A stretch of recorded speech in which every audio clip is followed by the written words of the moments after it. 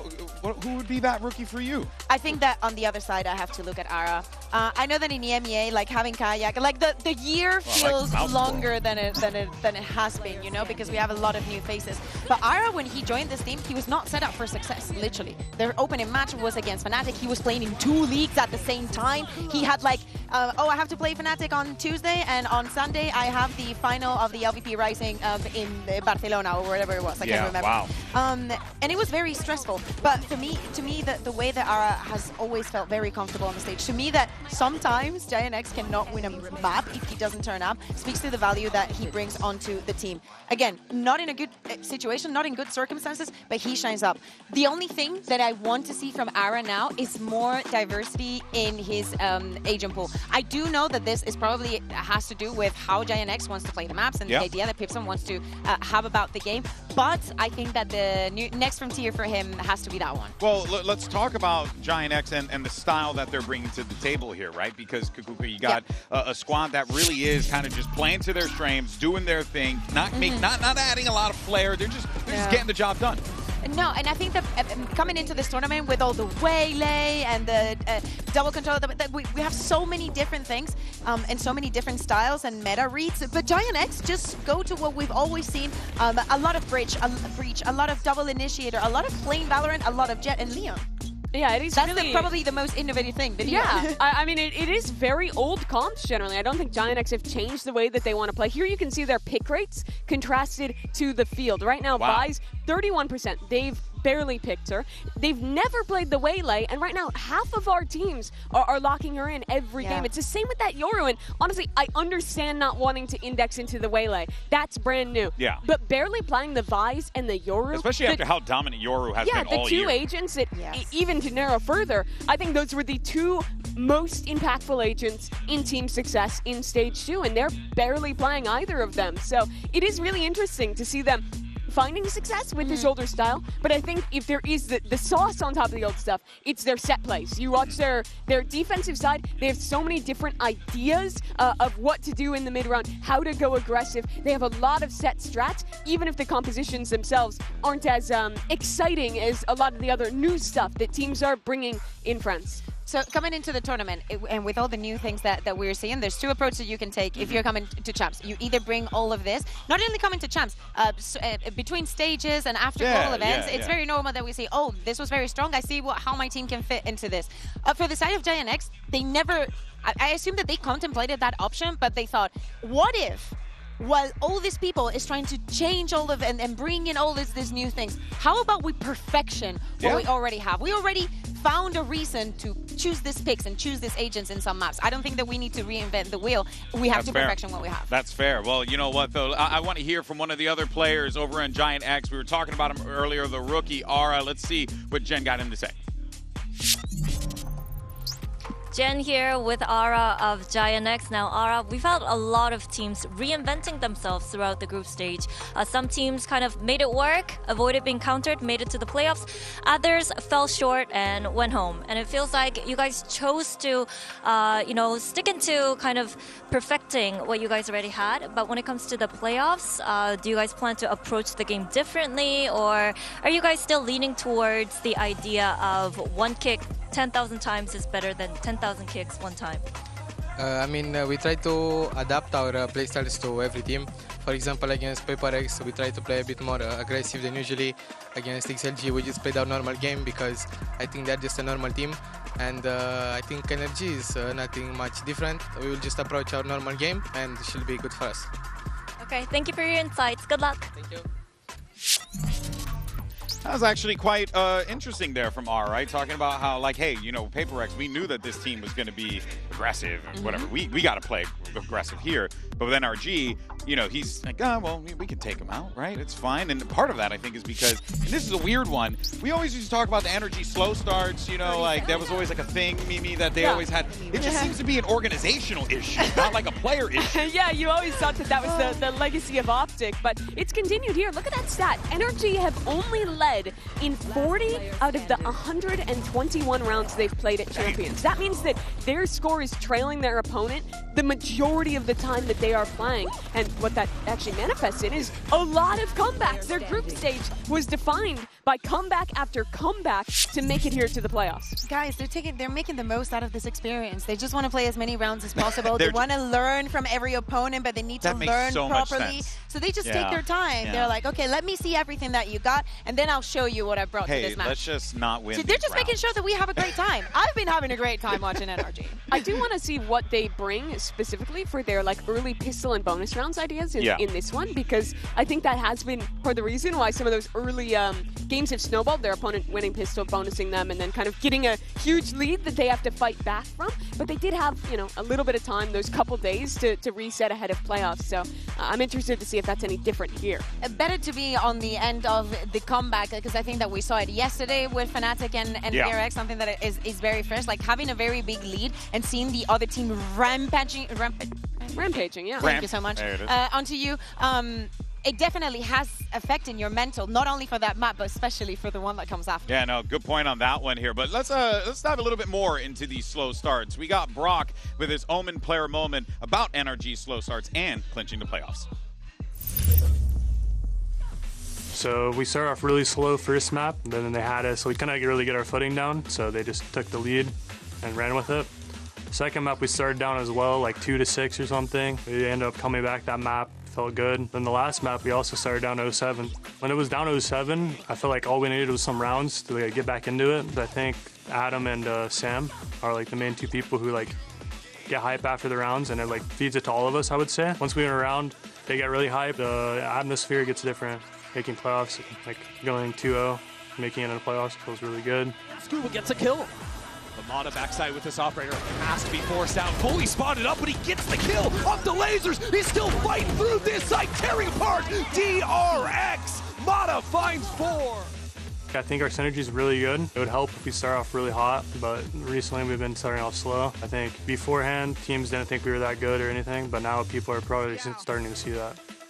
Thanks for the support and keep watching. We really appreciate it. It's been one hell of a run for NRG, and here are the predictions. And oh, wait a minute. Bea. Listen. Bea. Listen. Bea. Listen. Cacuca, ¿por qué? Yo podría decirte por qué. Yo podría hacerme daño. But in my head, voting for NRG is voting for Strong and Bunker. I cannot go against them. I am sorry. You cannot do that. Back in EMEA, #1 Giant X supporter, but I cannot go against the NRG that I'm seeing. The resilience that they're showing, I think that they can do great things, that they've shown that they have a strong map pool. I could say the same for Giant X, but it's out of the groups. I think that both of them have a chance. I don't think it's a massive like 90-10 situation. You know? I think it's like probably 60-40 or like maybe a little more maybe towards 55. NRG in my mind. I think the biggest thing is I feel like NRG has a little bit more depth with a lot of the comps that they show. I think that GX at times can be too reliant on the set plays and also on a lot of the individual performances of some of these rookies. Okay, I think you can say the same of someone like Mata, but it's just going to be a close one no matter how you cut it. All right, folks, let's go ahead and get this show started and bring out NRG and Giant X.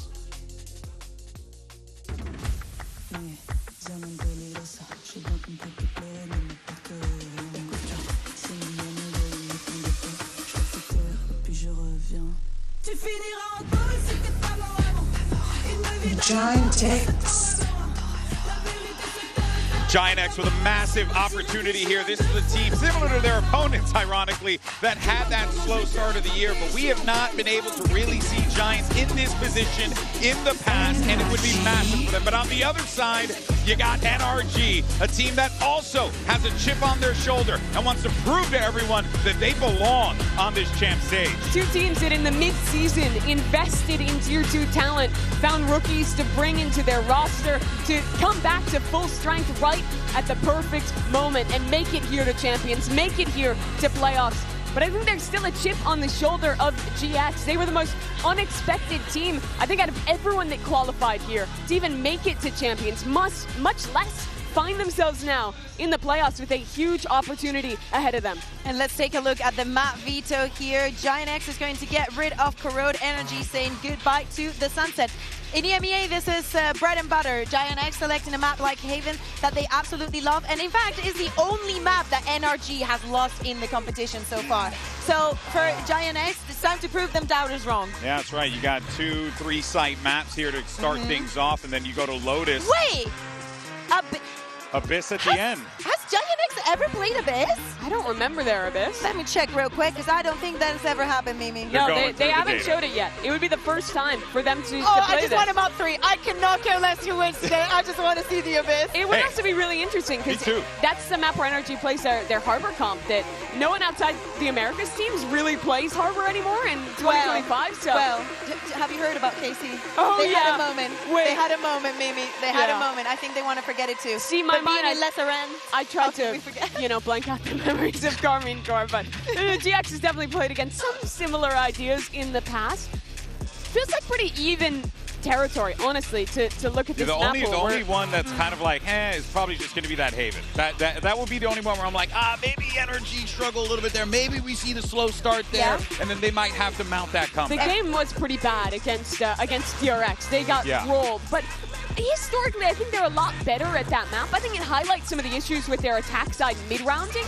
that I am still looking to get proven in this match. Yeah, we can say whatever we want about Giant X and the comps and whatever. They have played just in this tournament 6 out of the 7 maps. And if we get to that abyss, they would have shown everything that they have. So it is a dark horse for this competition. Everybody's going to doubt them. But they have come here to Champs with their homework pretty much done. Yeah, you saw Mata there for a moment, taking it all in. The pressure is certainly on. He knows it. I remember speaking to him right after they had qualified, and he said, dude, we're winning the whole damn thing. And that, I think, is like that was something where I was not expecting that from him. You know, a rookie coming in, quote unquote rookie. You know, he's got that experience, but man, you know, he really does have that. You listen to him speak in interviews, and he doesn't really have the demeanor of a rookie player in my mind. I think that his early success in America, his success here at Champions, has just given him an incredible confidence that's carried to the stage. That he carries into bigger and bigger matches, and I think this is just the next level of that. How much can he carry that confidence? And on the other side, how much can this other rookie player in Aura do so? But as we look at the agents, NRG are hovering a comp tank here. Wait, no, Mata's come trolling. Come on. You're trolling now, dog. Something. Yeah, we know. We're going to get the neon. Okay. There you go. So it is the same. For a second. We got so excited, you know. For a second there, for a second. We've spoken a lot about Aura. Let's take a look also at the other rookies. We have Flickless, we have Westside as well, who joined at the beginning of the year. And a player that some people think, for some reason, is a rookie, that is Groovy, that has been in VCT for such a long time, and he's having a resurgence in Giants. Yeah, but new to that global stage. In this mirror between the Breach and the Viper, I do really like the Viper here. I think it can diminish Breach. Breach is less good at flashing through that wall, fighting into main and flushing lurks. So interested to see how that matches. All right, well, let's go ahead and jump into the action. Giant X, NRG, who better to call the action than Brennan Sideshow? That's right, and we got an exciting game here between two teams, honestly, that are defined by the defensive sides. Largely, you can make that argument. Honestly, the iron wall of NRG versus this proactive, re-clearing play style of Giant X.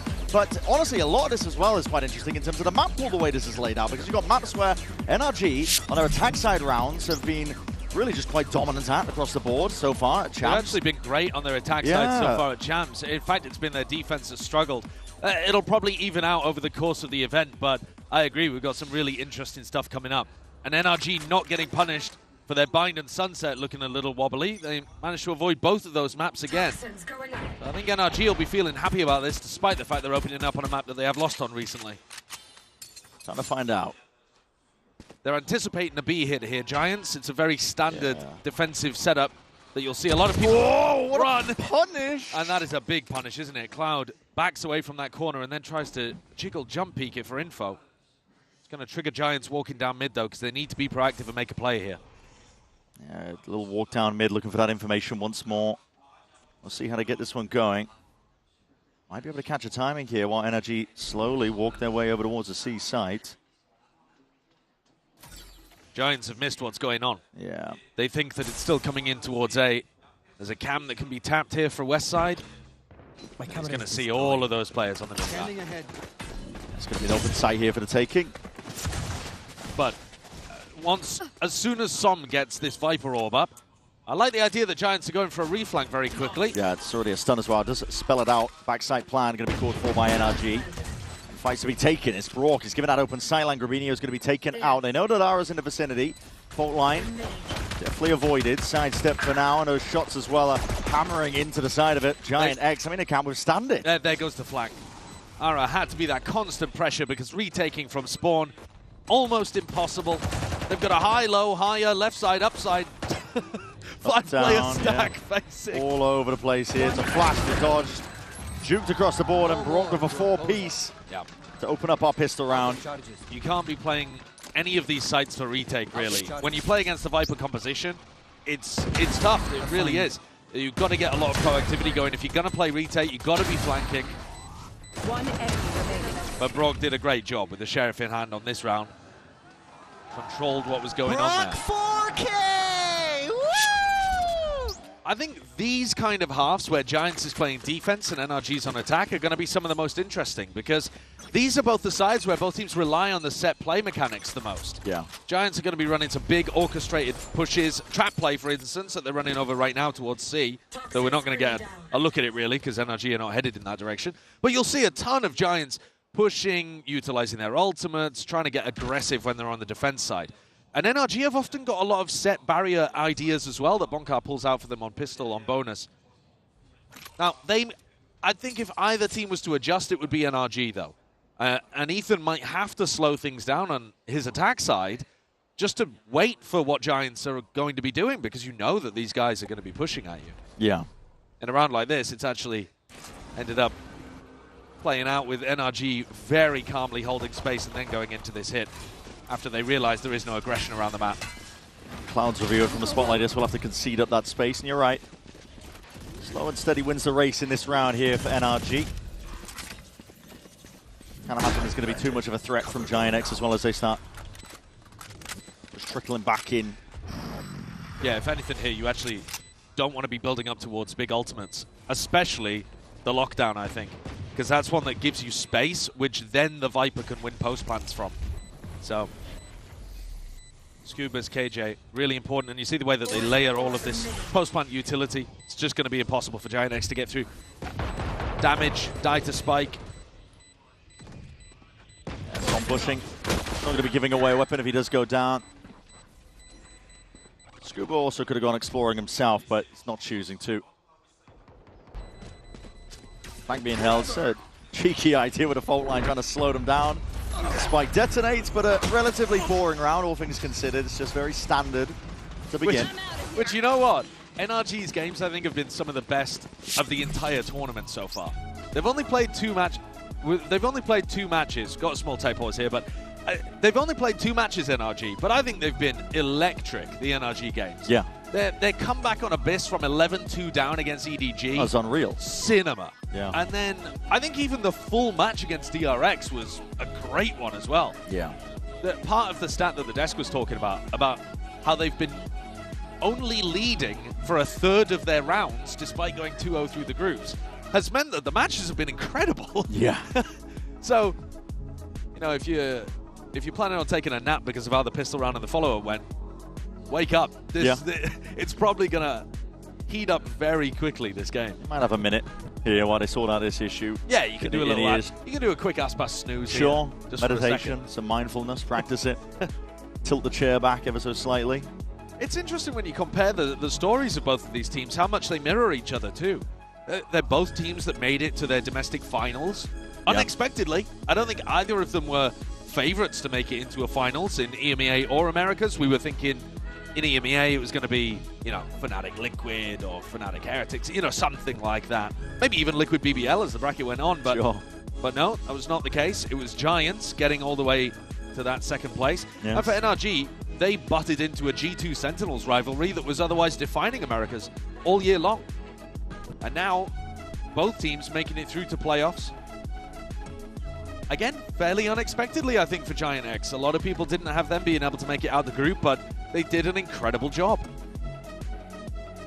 Yeah, for 2 teams that are really defined as well by that defensive play, I think at least one of the things I'm looking for, I think, is that evolution of the teams. See what they can add into already fantastic defensive rounds like the Iron Wall defense of NRG. That's what they call themselves in the scrims. Sure, I like it. Yeah. It's a good name because it's also, just to explain a little, both of these teams do have drastically different defensive styles. Yeah. Giant X are going to be running a lot of trap plays, a lot of fast pushes on defense. They're going to try to get up in your face a lot and use ults and pushes proactively to throw the attackers off their game. NRG are going to scuffle with you a little bit, but ultimately when you hit a site, it's the crossfires, the defensive setups, the way they play around smokes and objects on the site. The hard anchoring is the thing that really does it for NRG, and both teams are very good to watch. Let's see a big stack up here from Giant X, looking to try and get that fight early on for that lobby control. Deep with the snake bite. It's going to be refusing a bit of control down towards A short, and we're going to see immediate rotations. NRG just posturing for now, leaning over towards the C site. Recognizing that there's 3 players over there, they feel like C might be a little easier, and does appear to be the case. They've also got a really good buy on their bonus. Just looking at that. Just down to the fact that they barely even tied here. That's going to be the lane going up. Paranoid on one side sweeping forwards. Gradual take at a C site, which is given up here, so full retake being played for by Giants. We'll see if they choose to flood in. You don't really want to be doing that. No, not against the Viper, but we'll see. Smokes are going to be alternating now. Going to be tough to chew through that. Mada still has stun as well to stop the first wave of the retake. Good and attack. then Som's orb can come back up. Yeah, Som barely getting out of there now, and the fault line does cleave its way forwards, and there needs to be a bit of pushback. Giant X are starting to make their moves and stand their ground onto this site. Open access towards it. Clean as anything with their retake. It's up to Brock just trying to shred them where they stand. Odin in hand, it was the weapon for the job, but he's no match for it. Not against that many players. Giant X do answer back, despite all the advantages that NRG had. Very strong bonus, getting the site for free. Yeah, I think that should have been way closer from NRG's perspective. Look at this through on the replay, and I think it's Grabinho who ends up doing a huge amount. I mean, that recon also was incredible, but Grabinho just gets let out here through Garage a little too easily. You could argue that Brock is baiting his team a little with the way that he's backing it up, but I think he expects the rest of the people on site to be able to hold off a little better. They need a recon break in that kind of situation, but Giants will be super happy about how that one went. Let's see how this one gets taken. Getting a lobby, no real pushback, so it's given up with ease. It's identical. Yeah, I mean, the exact same round. Run it back again. Walk up to C, going to be exploding out. And Westside's trips are going down immediately. That's the cage, though. That's going to be a stun ricocheting. Paranoid to go on either side of things. Looks like a flood defense attempt here by Giant X from Greenio, and Westside going to have to dig deep to try and hold against Mada. Rifle in hand. Leads a charge for his team. And that's a retake that's just off the table at this point. Giant X realize it. Yeah. And Giant X keeping the same defensive setup going. And NRG recognizing exactly how to break through it. Westside's trips were gone in the first couple of seconds of the round. And as soon as they're down, Mada's unleashed. He can just get hard entries through onto the site, no problem. So, great work there from NRG, recognizing that gap and exploiting it fully. Giant X are already going to need to make a pretty big adjustment to what's going on here. Despite Giants winning the retake in the previous round, you can't really rely on that. No. I'm saying that. They did win the round, so the evidence in this maybe game... they could, but yeah. But, you know, we've watched a lot of how these comps interact, but generally speaking, you don't want to be playing full retake on the C side. Yeah, for sure. 3 guns saved, and they're going to be able to drop the teammates. That's a lovely work by Mada as well. Cleaves his way into the site. All that util. The flood defense did not work out in their favor. Okay, so slight adjustment going on here then. So instead of having double trips over towards C, they've got this trip over here, which is designed to be able to stop the Viper from taking a bunch of space up through short. Going to give Cloud a bit of peace of mind as well. Might be able to just solo hold onto this one. Fault line. Slows down the A lobby attempt. This is NRG looking to make their moves in a different direction. A lot of posturing going on here. Turret's going to get broken though. That's Ara asserting himself. And now starting to gather up a bit of courage. Maybe rejoining over towards the A site. Cloud could very quickly be overwhelmed. Needs the backup to be arriving here. Shock dash just in case there are those trips. The lane goes upwards. Cloud is down, dropped. Just trying to take that fight towards the back here. Attempt as well, seeing these players look to flood back in, Flickless, and a whole team even just joining Ara in this defense. But listen, NRG are not home. They came knocking, but immediately going to be backing off. A bit of a bait and switch. And there is that gap over towards C. How quickly do Giants reclear? Very quickly, actually. They've already taken all of this info towards A-Long. Question is whether they can actually beat NRG to the punch. How can Westside slow them down? The end is on B here, though, not C. Dart over towards the back there. Ethan's already in, trying to get that plant down. Fault line in through Main just to try and cut this one up. And it just tries to play Westside in, but Som's got the coverage there. He's got that main choke point. Util in the hands is not ideal for this Giant squad right now. And Flickless has got it all to do. The spot like this, back against the wall, between a rock and a hard place. It's an impossibility in the face of Ethan. It looks so nice from NRG. I really like this mid-round slowdown that they've called as well. Ethan's calling, finding the gaps perfectly. Yeah. Cloud completely overwhelmed there. You saw him get punished very early on, going for that jump peek on the pistol. They've also tried to punish Westside, going for info peeks as well. Killed my bot. NRG have always got 2 or 3 players posted up, ready to spam together on any defender. Oh my god, I think I'm about to have a life game. I'm not even kidding, I think I'm about to have a life game.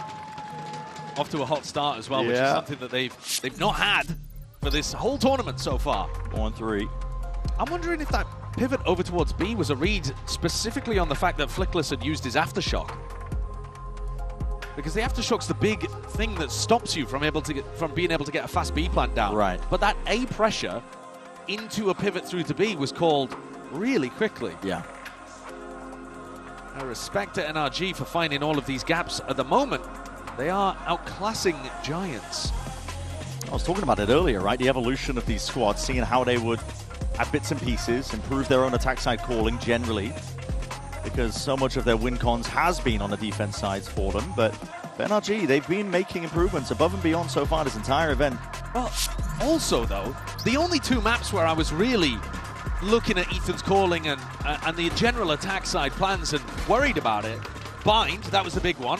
They haven't really had to play that. They've just been mostly banning it. And Giants banned it in this series, which I think is weird.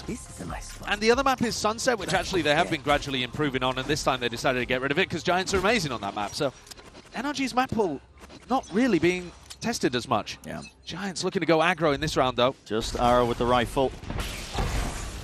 Through mid, it's going to be onto Som here. We'll see if he put the life game in motion, if he's feeling it. He's going to get tested here soon enough, and well, Arrow will just remove him. Instant trade, though. Brocker's ready. He can go on the trigger. I can wait a couple of stray shots. Why not? Risks to be taken on a round like this for Giants. Anything to even it out. Potentially get an advantage on your side, but Matter, yeah, it's always going to be there. Tracking the money, Outlaw in hand. It is harder to end B right now because you don't have the Viper Wall for the right side. But they use the drone, they teleport in, and Ethan sticks it anyway. This is the Aftershock I was talking about. Yeah. Can't get a B plant down when Flickless has that still up. Util pulled out, west side now. Starting a corner from his own team there, but looking to just reinsert themselves onto various lines to jiggle. Barely an elbow poking out, but that's all Matter needs. They are punishing these info peaks. They really are. So often. It's methodical, really, from NRG. And a lot to be desired from Giants X, because they are just looking like schoolboys right now out there, unable to really compete. Left. Up against the bullies. Yeah. Shoved in a locker, lunch money stolen. Spike yeah. Planted. West side, yeah, no more. I mean, this is NRG. I don't want to say explosive, because it hasn't really been that, but it's just been controlled. Yeah, very controlled. Yeah, calm, methodical. Actually quite different to the way that they've been approaching their attack sides on a fair amount of their maps. I think on Lotus they do tend to play a little like this as well. A slower pace, controlled, working the map kind of style, but it's not normally been the one that Ethan and Bonkar want to go towards with this squad, but man, they're looking good with it today. It's a potential worst case scenario now for Giant X as they invest fully into this round. Ultimates are being built up on the side of NRG. If they get themselves onto a site of Viper's Pit, that'd be a problem. Arrow, though, might be looking to contest here. Operator in his hands. Looking to see if he can contest them early with some drop down. It does leave a lot, but okay, Matter's just going to level out the playing field. With Grabinho removed, smokes for smokes on either side here. Stun, Ricochet's not really intended, but still they can take their time with it. Cam going to be spotting a bit of contact there, just. Wow, my eyes are down. Feet in the legs before it's broken down here. Still at that minute 10 mark. NRG making sure to remove a lot of this util, taking it still slow, controlled, never really wanting to rush into any area of the site. They've created a question marks of presence over towards Garage, and now Cloud and Flickless group up to go and clear that. NRG tried to insert a couple players down A short earlier in the round. That was the game plan, to do a B fake into an A insert. But because Som died early, now they have to go back and re-clear that space manually with Mada, with the drone. Has made the round a bit more complicated. This is the first time where NRG are not fully in control of the macro. They'd be impressed in a double re-clear, contact up, it's Cloud. Alongside Flickless. Mada might even catch a timing on him here, but he's not going mid-window. Yeah, they missed the timing onto the Garage players. They're jumping up straight up onto it. Mada drifting past on top of it. Giants just trying to make their way around. And Westside himself as well going to be tested here from this response. Paranoia sweeps. The bullets just barely tagging onto him. Lucky to be alive there. Still with the trips. Tagging them up. There's players on every single avenue. Giant X looking to fight that pressure relatively evenly, but with Flickless removed, now it's just down to that Garage pressure, but even they're being dismantled. The trades are just intact. NRG always so keen to claw it back whenever it feels like Giant X might be in an advantage situation. Alright, can you really even make a play towards this? Even your every move anticipated. It is useless in the face of Matter. 6-1. This is just unheard of. NRG are crushing. Even when they lose that opening pick, managed to manipulate a nice scenario out of it. Double push from both of the initiators down mid. I didn't even know that they were headed in the C direction. They were thinking it might even be an A hit. Yeah. So just kill him, man. Like, come on, just kill him, man. I was waiting for it. Come on! Wonkar is high. Yeah, the signature song. Come on, man! Come on, man! Yeah. He's got a good one at this event. It's I've been using it in my rank games. I'm hoping for many more, man. I'm hoping for many more. And we see a Hunter's Fury. This is aggro stuff from Giant X. This is them trying to take tempo and pace in control within their own two hands. Another fight to be potentially gained here by Grabinho, but he's going to be sharp with the shooting. Still, he can't land those shots. So NRG did insert themselves, cooling down the tempo. Tempering the moment almost here, and it forces, again, risks to be taken once more. This time, though, Westside is able to gather the info all on his own. He's going for the push down mid, but he's also got this camera towards deep C. So he's got good info this round. Boxing the rest of NRG in. The only problem is they've got terrible weaponry. No guns for it. Be ideal if they were on a rifle round, but I suppose they wouldn't be making plays like this if they did have the guns in their hands. But for now, Aish, that long angle held down. Cloud, he's got barely a pixel to work with here. He's trying to catch him out. A lot of damage done now. He's being shredded onto the box, but looking to really make a statement, make a name for himself. It's two players drop, but again, equalize in time. NRG find it now in the 2v1. Westside is going to try and make the most of this. And Neuro left does reveal a few of the positions, but again, that reposition up towards heaven, this is dire to deal with. Too many angles to account for. Westside doesn't go for the half stick. Goes for the first response, and Brock is just a menace. He's toying with him, man. Ethan by his side, all sorts of sound cues, always making him feel uncomfortable. Never in control of the spot and situation, barely getting any time to see if he can make the play. It's Ethan, just wraps from the side.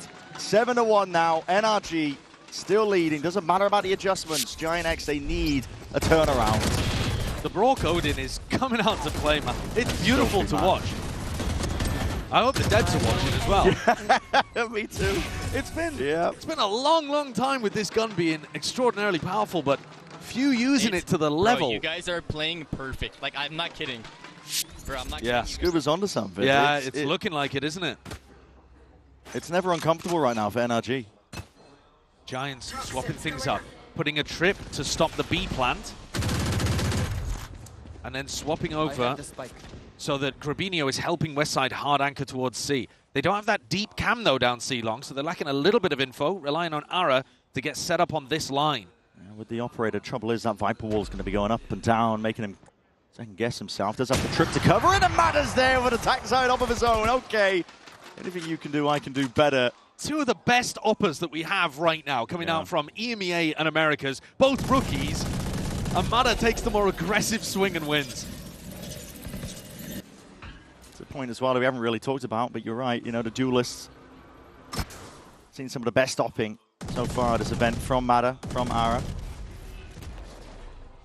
That head-to-head, though, Mada is the one to come up big. Now there's about 47 seconds left. Not much in terms of Yuto being broken. It's been gradually being brought further and further back on Giant's side, at least with the defensive setup. On West side going walkabouts, looking for really deep mid-round information. It's a stack from Giant X that is not going to be to any avail. 30 seconds left. The smoke there designed to pull people towards Garage, but Giant X just leaving it. Yeah. Here's that trip. Trip. Looks like the chance to punish. Scuba is going to be dropped onto the flank there. That's going to be causing a little bit of concern, and a lot of ults popped off in a flurry of action. This is Giant X looking and attempting to punish, but RG just vacated. They sidestep it. The pits drop down. This is going to be a plan down into C. That is such a good adjustment from NRG, utilizing the fact that they know the West side pushed out. They realize C is empty and they can get a pit down. Fluid as anything like water in a vase.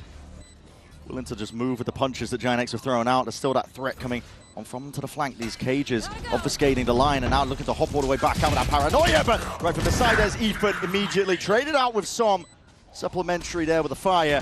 Flash in your face, but this pit, how the hell do you deal with it? Hard going. Giant X feeling like they have to make at least an attempt to scale forwards, but no signs of life from them. Mada is just dropping them. Same could be said for Brock. Now 8-1, all in control for a map pick of Giant X, feeling like this is it. This is our win con. We go on to Haven. NRG have been struggling with it recently. They look beautiful. No, NRG look absolutely beautiful. Even this that looks like a small mistake, Scuba just feeds the info to the rest of his team that, okay, Westside has pushed out C. That means nobody's anchoring that spot. You do a B fake, and then as the Sova ult comes through, pivot it into C. Not even a B fake, just an adjustment, an audible on the fly. One of Ethan's best called attack sides.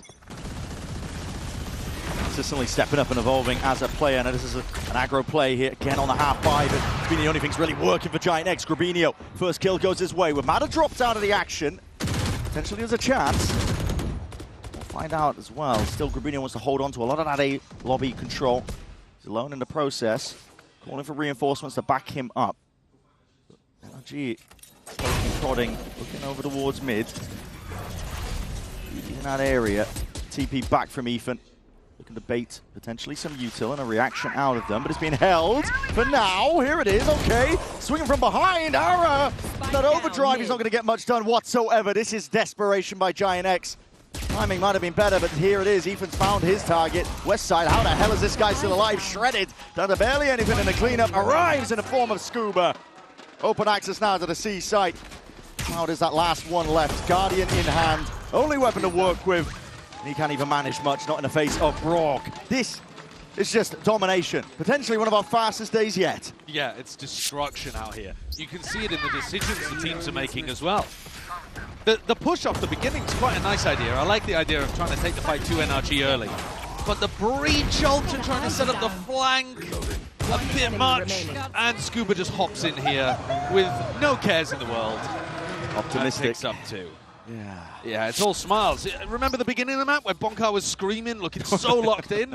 Now it's easy breezy. Complete flip on the switch of the emotions here. Ara does finally get that up again in his hands, but how the hell do you get out of that? You can't! Oh my god. They're in their heads, man! Every play the Giant X go for. It's NRG one step ahead. Lockdown now going to be placed down. What util do you have to break this one? An aftershock, a shock dart, but it is lacking ever so slightly, but not quite enough. It does break it down. NRG calling for the pause once more. Westside, risky business again with these deep pushes. This time, though, with a rifle to work with. And that might be the difference they needed. Still with Mada, he's watching for it. These info peaks again being punished. Why do you need an info peak when Westside's already locking them in? You already know that they're over towards A, and Westside now going to be getting contested. Feeling the heat as well, players moving all around him. It looks like Mada just has not a care in the world with the way that he's pathing. Gonna recognize where Westside could be, but the shots are missed. His timing and chance. On wide, Som's gonna be the one to be playing that backstab now. Off from the side, but again, feeling it from Philoclus. Trying to take that swing in that fight, not ready for the position that Som was in. Bit a game of cat and mouse, but NRG just flowing around the map. Any sort of weakness, wherever the gaps are, they find it, they get the plant down. It's just been consistent. Beginning to end so far. Yeah, they've got such a good awareness of when they're running into the stacked site. I don't think a single time we've seen Ethan direct his team into a site that had 3 players defending it. Every time Giants have got a stack somewhere, usually over towards A, yeah. Ethan feels it out, realizes the resistance, and either they're getting a punish on somebody, or most of the time they're just pivoting elsewhere. And this round, they ran straight past Westside, didn't they? He was the player supposed to be boxing them in. And he's left alive now in short. Looking to hunt down these guns, though. Might not be alive for much longer, but we'll see. Brock taking that peek. Shots through the wall, and Fada gets him! God. Where was that from? What angle was that? That is ridiculous. That wasn't through Link, was it? I mean, that is a crazy shot. Don't tell me that was through B-Link. Honestly, I don't even know where that was from. You got to look at a replay for that bang, one. I know that for sure. These are the kills earlier. Oh, there it is. No, he's just holding from there. I didn't know where the hell Mada was playing at this point. It's still a crazy shot. It is a crazy shot. 14-4 is what Mada's sitting on right now. Scoreline top of the board. It's all loud, isn't it? Jovial. Instant action again, but at this point, Giants might be out of luck. Everything they've tried is not working, and they've got no push back onto B, so Ethan, free plant for him. Yeah, look at that fast B take, abusing the fact that Flickless is stacking over towards A. Ethan's in a jungle gym right now. Man's just jumping around his own smokes on one way. He's causing all sorts of havoc and chaos. The drone to try and clear him out. We'll get that time, but he's got the TP for that occasion. Still, spam down. Down. With Ethan gone, maybe there's a chance. Still, there's plenty more util where that's coming from, and actually you're willing to just play this one out. Nana Swarm's going to be replacing it shortly after that. What else have they got up their pocket? And we'll see it now. Mado with that swing. He does adjust his aim in time. Kills, potentially going away at Giants X. Best chance in a long time for a round win. Good calm and adjustments with the aim, and just nothing going right for them. Nothing at all. 11 to 1.5, man. Wrap this up. We've seen NRG pull out some ridiculous comebacks, but Giants look out of this one. Yeah. And look at Westside, the way he's taking that fight towards the end, the lack of swinging. Mentally, Giants need to get themselves back in it before we go to Lotus. Otherwise, good night. I've survived.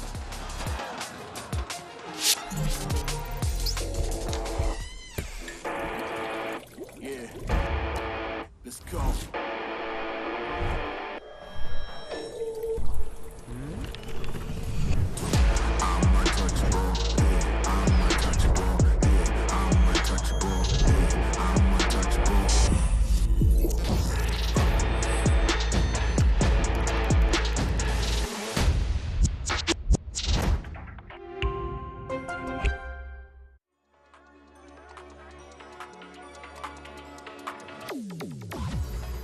My scope was so narrow.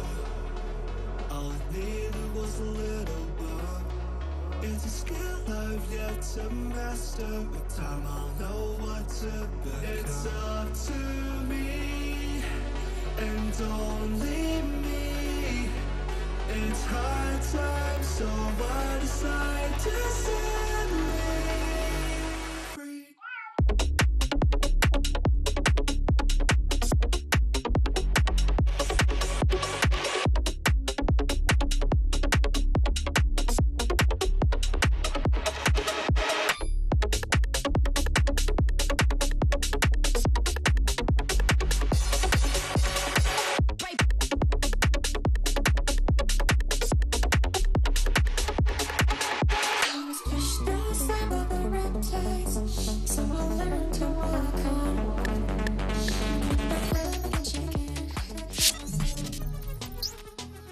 Oh, welcome back from the break, honestly. Not much has changed. If you're just tuning in, you're wondering what the scoreline is. No, that's correct.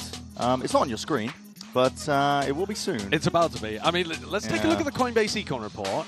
And somebody stands out to me, Brock, with 132 score. I think he just kept the same gun the entire game. Yeah, pretty much, because he only has one death. Bro is 14-1 right now. Somehow with 2 Odin purchases, I suppose, like... Verno broke the record recently for highest KD by going 18-3. So he had a KD of 6. Right. Now that's ridiculous. That was when they absolutely crushed Billy, I believe, if memory serves.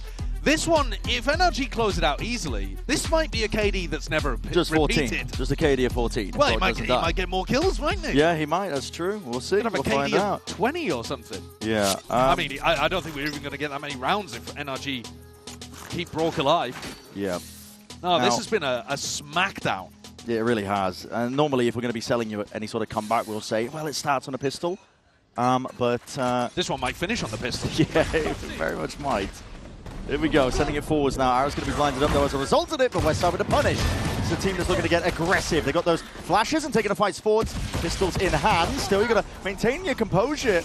Mado's being overwhelmed, and the shot's just going wide as anything. Giant X setting the pace now, tempo forwards, but oh my God! No way! There's no bloody way! Kill this man! Someone get rid of him! Somebody, please! He's 17-1! Give him his second death! It was your best chance in a long while, Giants, and now Cloud going to runabouts. There's no world he gets a collapse and then Get another the kill. hell out of here. He was getting swarmed on sight. Look at this. Cloud, I beg the you. link being filled up. Cloud. I beg you.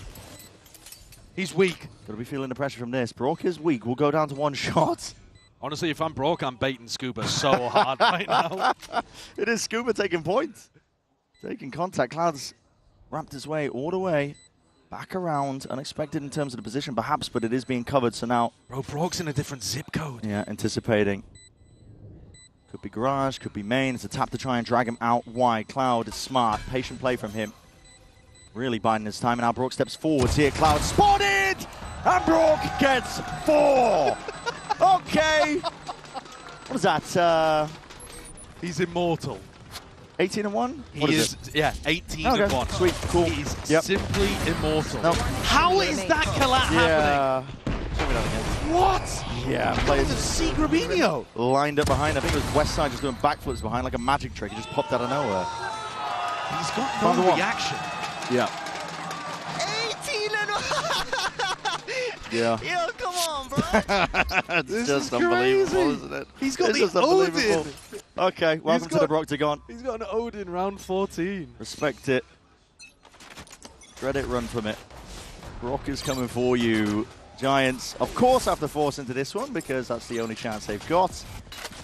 No more second chances. Som, you've got 4 players in front of you, and what's your decision to make? A lot of sound cues, a lot of you two being held down, and nobody looking! Som cleans them all up!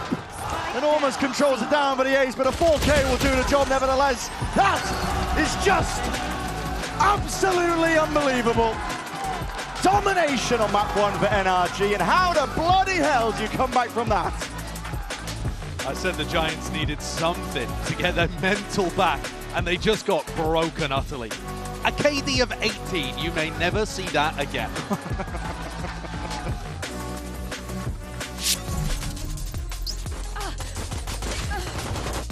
Always me, bro. It's always me. Oh my god, I think I'm about to have a life game. Bro, you guys are playing perfect. Are we peeking? Like, come on. This is actually perfect.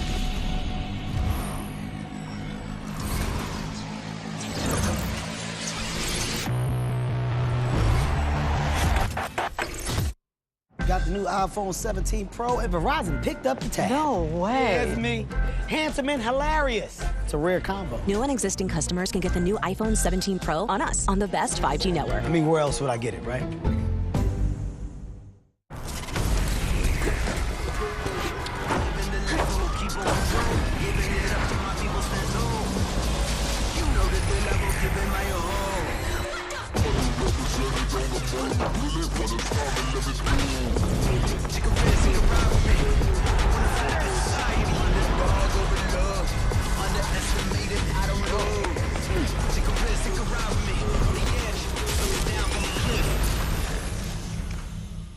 Esports World Cup, where we are starting off with Valorant. If you want to win, you have to win against the best. So looking for revenge.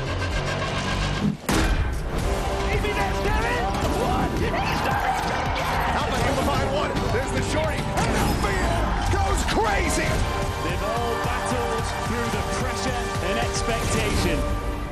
Heretics have come back all the way! Finally, we won. Finally.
Jen here with Energy's Coach Bonker. Now, happy birthday. Here's your party hat. But huge win for you guys on Haven. Someone's excited about having his life game. Brock enjoying the Odin as usual. I know that's you guys' thing to abuse the Odin, but do you ever feel like sometimes it's just too much Odin? I don't. I mean, it's one of those. Brock, he buys it and he plays it whenever he wants to. We don't do anything necessarily around it. It's more he fills with it whenever he feels like it suits.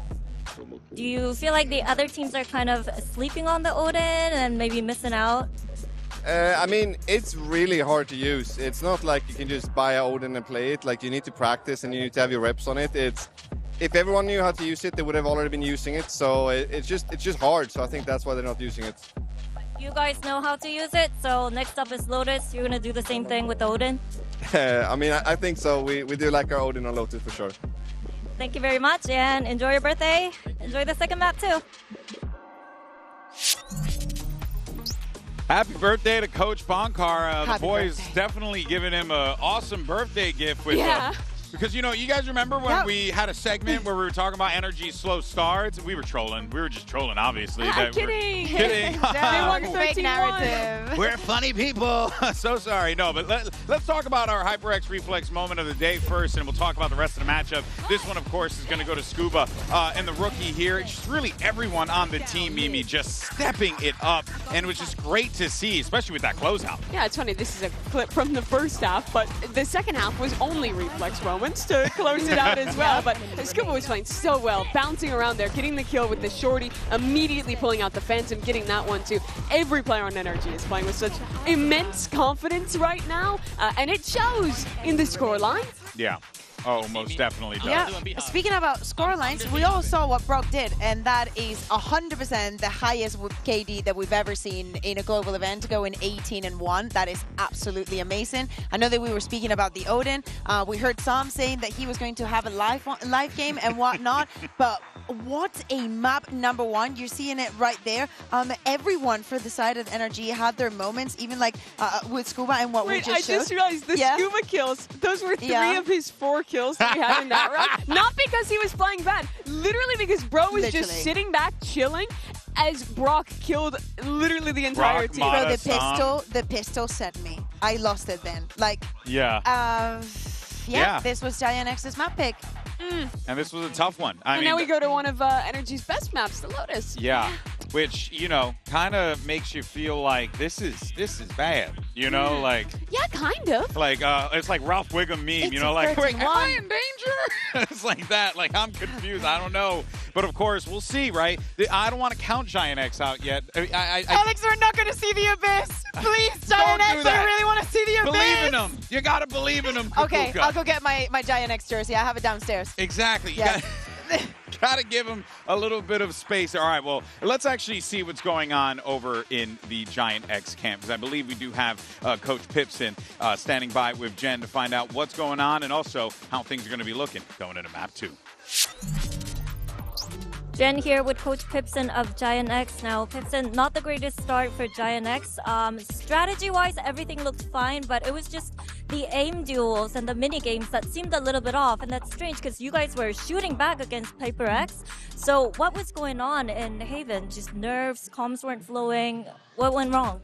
I mean, to be honest, we started even with a little bit of hesitations in our own decisions, and when you are hesitating, it's much harder to win the duels.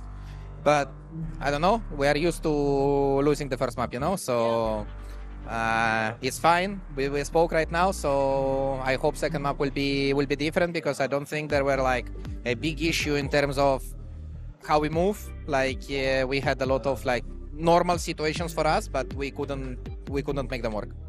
Thank you for your insights, and hopefully you guys bring it back on the second map, the Giant X way.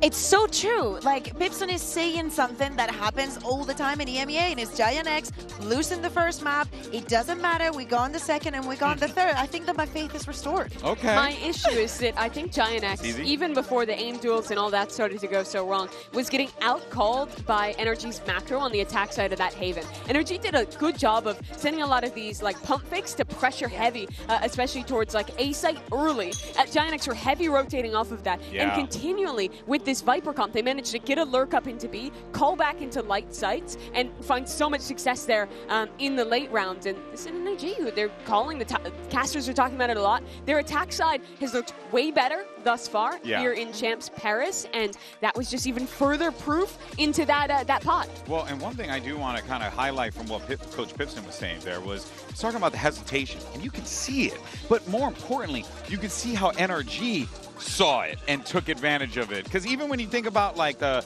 HyperX reflex that we showed just now with Scuba getting the 3K, his 3 of the 4 kills he got, right? But even in that one, that final kill he got into the garage and he knew where the guy was, and that hesitation gave him that opportunity. He was pre-firing coming out of that. It's like all those little things really do add up, and that is the reason why NRG just absolutely slapped on that map. Do it. No. Why did you? You should have picked the Phoenix, honestly. In this situation, like, you're feeling super good. You just had a hell of a map team. Like, that Haven was a yes. And also, like, you know, you started on the attack. You're going to be able to set the pace for what this Lotus is going to be.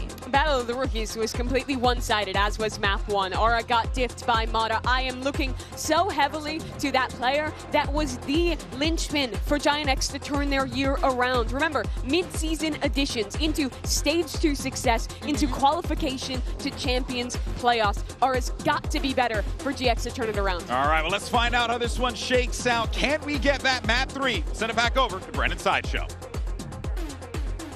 As interesting as it would be to see that Abyss, Giant X are going to have to do everything to try and pull their way back into it, brush off that first map, think of it as a warm-up, and just trudge on, see if they can open up strong here with a pistol round on Lotus. It's not a map that's great for them. For NRG, it's their staging ground. Some might say their home ground.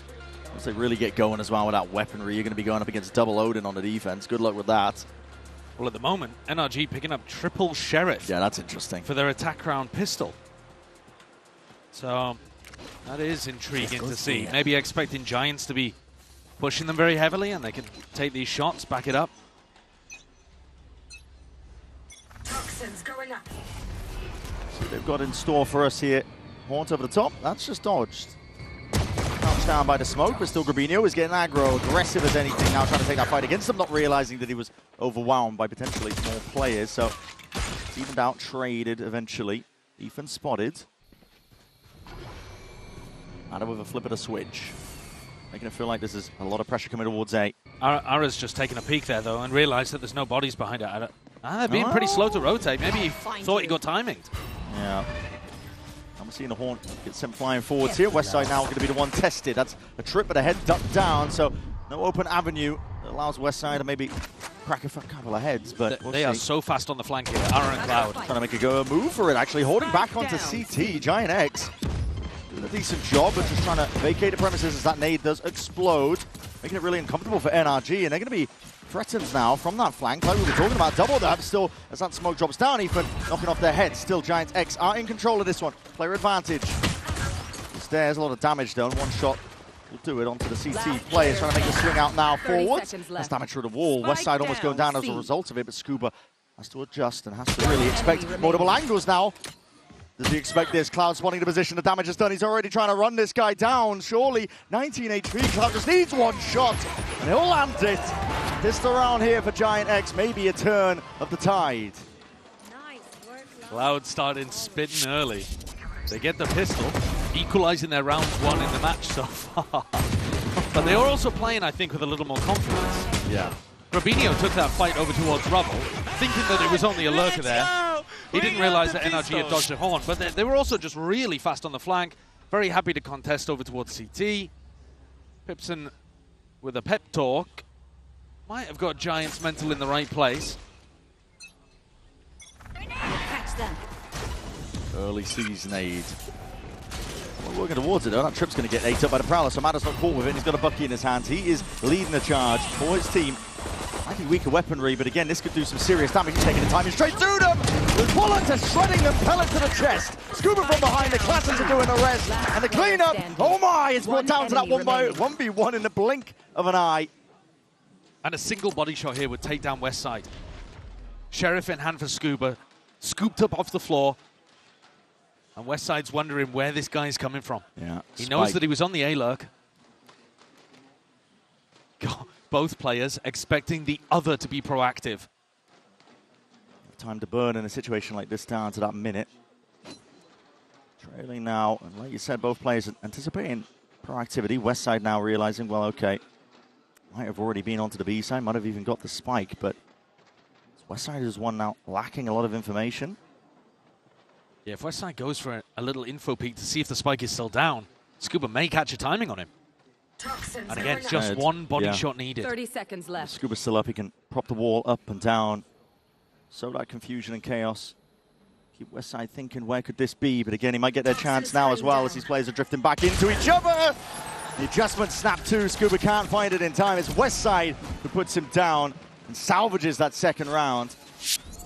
That could have been a disaster very early on then. Giants, they've done such a good job picking up the pistol round.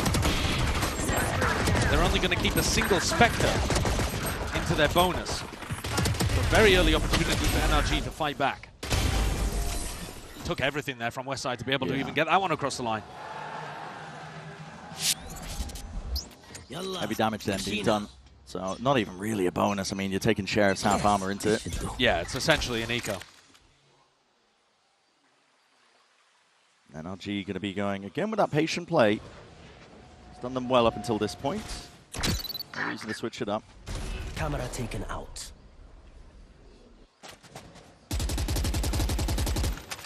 I'll be very aware of the chance that it could be a trap play. It's only Som and Mado are taking contact. They have satchels and a TP to get out in case. It is Giants who let loose, and they do have the stacks. Stack of players at least in the right place. Bodies grouped up over towards C. Maybe going for a play. What have they got to deal with this? It's a one-way. Orb's going to be dropping down. Paranoia being held for that contact. Just taken off from afar. Nade rebounding. Sees does connect. TP!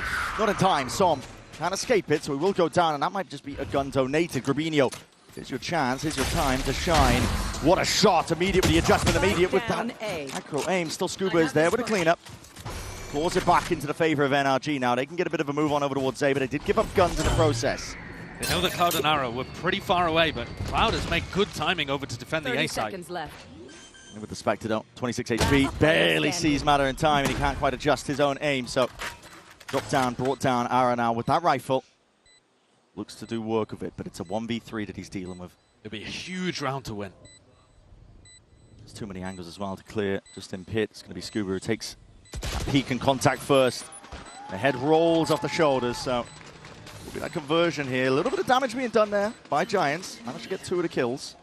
Yeah, it's not a terrible round, but at the same time, allowed Scuba to get the ult online. So Giants now have got to be fairly proactive, and they have been actually. They've been challenging around the map so far, looking to try to take the fight to NRG, trying to make it tough for Ethan to find the gaps in the defense. And now they've got an op in the hands of Arrow. It's also looking like they've got the stack behind it as well. 3 players with the op at Mound. Looking for the jump peak. Yeah.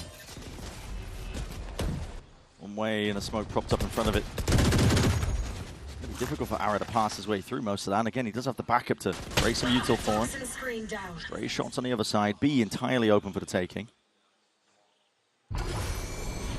The tap on the door, though, stops you from feeling super good about going into that B pivot, because Cloud is now clearing all of this out on a timing, just as Ethan was starting to take a bit of that space and think about a B split.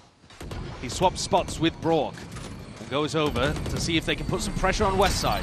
Camera taken out. Trying to get the slow move over towards that A site. Now, listen, bodies are reinforcing this. Giants, the players in position. Door's going to be broken for them. Prowler now to clear this one, looking for that B pivot and split into it with Brock containing that B main control. Lily maneuvering away and around the way that these Giants players are trying to put a stop to it. The pit drop down now. This is becoming an impossibility. To retake into this one, you need a couple of kills to be claimed to your name if you want to have another go. Looking for that re-clearance. Over towards a Rubble. Catches the contact onto Mana, and he's going to be overwhelmed just from that. Bit of a delay there with a double peek, but he gets the job done nevertheless. Neuro50 even going to be committed. Yeah, potential spam now. Find their way in, but again, retaking with the operator into this. This dire stuff without Horn. Forwards, Ethan! Holds the line and holds the ground down. 3 in a round for him, and Arrow wants no piece of this. Very well called again here by Ethan. Really safe in terms of how they took that B main space. Ethan and Brock working that slowly and putting the pressure over towards A, pivoting into B, and making sure you play to your win condition, which is Scuba's ult. Giants, the only way they were winning that was by getting that pick, popping the Cypher ult, and seeing if they could get some spams off it, and they didn't find anything. Players lit up inside the pit, but bullets dodged. And especially when Robinho goes down like that, it's just not going to be possible to make a retake work. All of these pivotal rounds, NRG are one step ahead. They're calling that. Very aware of where Giants were trying to end over towards. Already looking like similar signs over towards Haven, just making sure that they are fluid.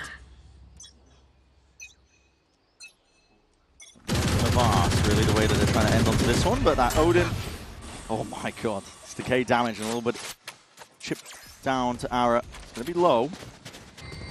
Feeling the heat from this one, still with a weaker buy. It was only the operator saved into it, so Sheriff's in the hands of the rest of the squad. They're looking to see if they can do some damage here. Cloud sees it. Prowler, signs of life, gives it up. A lot of space now, looking to concede with that rolling retreat. He needs some help. Grabinho looking to help him out with a fast flood back in. That's a TP into the corner. This Zagro was anything, but it's cleaned up anyway. Som, quick snap, 180. Making sure to avenge Scuba's life. Vulnerability applied. Giants have got bodies and players in position to do some damage, potentially with the spam. This plans. Ethan looking like he maybe wanted to go for the stick, but that sees, second guesses it. Still being held down, though. Open sight lines. Actually cut off. Madder adjusts. Just rips Cloud out of the server. Forced back to the spectator seat for now. That nade greening up and over. Same methodical nature that we saw from the first map. Carries its way into this round here. Could have been dangerous for NRG, but it looks like they've got everything managed. Every play that Giants go for, NRG have an answer for. Yeah. I like what Grabinho cooks, going for that on an eco round where you TP into the corner. Yeah, there's a chance that it really works, and at the very least, you're going to slow down the attackers. But he only gets one, Som's ready for it, and then even the C's nade that comes through afterwards. There's just a lot of patience being played by NRG. They dodge it, reset, hold the angles, and get the punish. Ara's been stuck in a position now, retaking and having to save, not even in a spot where he can help out his team. And this snowball is going to keep going for NRG. Look at the ults that they have to work with. It's too many. It's very simple here for Ethan to be able to come up with a plan that wins them the round when he has a showstopper and a fade ult, compared to Giants having nothing on the other side. And I say that not to discredit Ethan, because I think that he's doing a great job with the calling too. I just mean, you get yourself into a spot like this, and it's easy to keep on winning. It's tough to stop the momentum that the attackers can get in some of these moments. The Giants are going to try to challenge Mound by the look of it. That's their answer. Flash immediately being broken. It looks like NRG don't really want to hard commit, hard play into this, but even that deep trip layered down by West Side. Once they gain control towards it, Ara trying to reinsert himself back onto the line. Has assistance just to break some of the util in case it does fly forwards. This is very aggro from him. Hasn't been able to play the game recently in his past few rounds. Prowler will have to be respected. The rest of NRG looking to flood in all the way off the backside of it now with that boombot being broken. That's a paranoia. Does catch. They're not thinking about Cloud. Not thinking about Cloud, yeah. Just wrapped his way to the side there. Opened himself up. Showstopper committed, but Cloud beams him down regardless. Too many targets to account for. Matter doesn't really know which way to look, and now it just leaves it on the Brock and Ethan. 2v5. Not ready yet. Open side on C, but he's still going to make a go for it. Why not? Money, business is booming. You don't really care about losing the guns. I must wait. Thorns down. Shouldn't be around the broken Ethan can pick out though. If this was on Haven, I wouldn't bet against him. Now for Ethan, needs to be covered. 30 seconds left. Fight planted. Odin in the hands of Brock. Nightfall now going to be built up. That's going to be committed though on the defender's side. Giants want to use this one now with a paranoia. Brock's forwards trying to aggro fight. And look at that. I mean, the Odin just tearing him to shreds. Two players removed, but the trade is intact. Now left down to that 1v3. Too much for Ethan, the IGL. Big investment there, utilizing the fade ultimate in a 5v2 to close things out. Maybe feeling like they have to. Well, yeah, I mean, look at the round differential so far across the match. Ethan immediately with some words for the rest of the team. I don't know whether he'd be more bothered about the way that they contested Mound or reclear towards Rubble. They really did not expect Cloud to be tough there. Ara dragged so much attention toward himself. And keeps the operator. Grabinho keeps the Odin. I need this. And Mada's showstopper was so ambitious. Yeah. The chance of that working was low, but all right. This goes here. I respect it, I suppose. Still Giants a round away from getting, or at least a couple of kills away from getting some of these massive ults online. Broken early, NRG just disrespecting most of this util, but they're going to be going straight into the Odin. But they know how this one plays out. 944 was that Paranoid will not save you. It's Ethan fully leading the charge there. Bullet to the dome, Grabinho no more. Backside control now looking to be gained. That's Mada blinded up by his own team, but it matters not. Ethan as well going to be filling in the gaps to ensure that any stragglers are accounted for. Flickless goes for a solo challenge when his team aren't trying to flood. Leaves NRG in a 5v3. Going to be looking to save once more. You don't want to be playing a retake into it. This operator has just been cursed heirloom for them. I mean, carrying it from round to round, but Ara's constantly having to play retake with it. Well, this is also slowing down Ara's ult generation enormously, too. Yeah. Yeah, if he had a showstopper in his back pocket, maybe you could play some slightly more aggressive positions, because you can bail yourself out. But he just hasn't even been in a lot of these fights. Still building up to his first ultimate here. But NRG deserve a lot of credit for the way that they deal with, for example, Grabinho contesting towards Tree. He's doing all the right stuff, you know, he's taking a bit of pressure, throws out the paranoia, expects to be able to escape. But NRG have got so many players posted looking to punish. This is quite similar to what we saw in Haven. Oh, come on, that's ridiculous. Okay. That's ridiculous. Yeah. Okay. I expected there to be teammates helping out with that one. I thought Ethan just got the credit for the kill, but that's just unlucky. Oh, this isn't like this goes here. Enough money earned up though, Ginex. With those guns saved, they can invest, buy up into this. To put a stop to NRG before they really get going. Keep over the top there. Now that's not going to cover the box, but it's not quite a problem for them. Not a huge issue, and it'll allow Brock to come and pick up this ult orb, so he'll get the Steel Garden online, which is a massive tool that they can use on basically any of the sites. I suppose going back over towards A, you'd be worried about the op, but the Viper Wall is so good for making Ara's life a nightmare over there. It's actually harder to hold, I would argue, with an op than it is with a rifle here against the Viper setups. Yeah, a lot to constantly have to adjust for here. Prowler not dodged. Broken late. See what that does here for Giants in terms of where they're placing a couple of these players. This position, you can see over the wall, but it's possible to get timinged. We'll see if Ethan and Scuba commit to this one. Ara would love to get a kill out of this. Yeah, he's unscoping all over the place here. Doesn't really want to be completely locked in, drilled into the one angle. Over towards Zado, he will be getting his chance. Sometimes the Viper Wall actually obscures the players. 30 Find seconds it. We'll left. see what it looks like here. Ara, hold on, sees it now. Yep, and now with that tactical to try and escape. He realizes that across the position, might still be looking to do a bit more damage though. A door opens up and it's going to be that B pivot. You've got Mada inserted into B main, looking to make moves now with that Steel Garden. It's going to push all of these Giant X players out of the vicinity, but he might be in a position to potentially punish here. Caesar does catch. Horn has to be dealt with here, but that wall just disrespected, pushed over it, especially with Brock down and out, but Sheer still splits them up. Som in a spot to really contest. Just hanging off to the edge of this smoke.